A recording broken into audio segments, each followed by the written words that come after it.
सक्षम police times, news 112, सक्षम जनतेचा आवाज।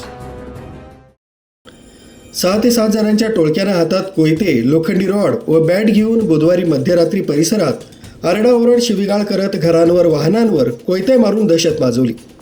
फिर्यादीनं तोडफोड करू नका, निघून जा असं सांगितल्यावर तुला कापून टाकतो असं म्हणत कोयत्यानं थेट गळ्यावर वार करण्याचा प्रयत्न केला।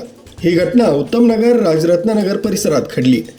या प्रकरणी अंबड पोलिसांनी रात्री उशिरा 3 ते 4 संशयितांना ताब्यात घेत गुन्हा दाखल केलाय। पोलिसांनी दिलेल्या माहितीनुसार अमोल हरी खडके यांनी अंबड पोलीस ठाण्यात फिर्याद दिली। खडके हे घरात असताना एका टोळीनं रोडवर उभं राहून दहशत माजवत असल्याचं दिसून आलं। यातील वेदांत गिरी यानं हातातील कोयत्यानं रस्त्याच्या कडेला उभी असलेली दुचाकी फोडली। तसंच कोणी मध्ये आलं तर इथंच कापून टाकीन अशी धमकी दिली। फिर्यादींनी तोडफोड करू नका, निघून जा असं सांगितल्यावर गिरी यानं तुला कापून टाकतो असं म्हणत कोयत्यानं थेट गळ्यावर वार करण्याचा प्रयत्न केला। सुदैवानं फिर्यादीनं प्रसंगावधान राखत बाजूला पळ काढल्यानं त्यांचा जीव बचावलाय। न्यूज ब्युरो, सक्षम पोलीस टाइम्स, न्यूज 112, नाशिक।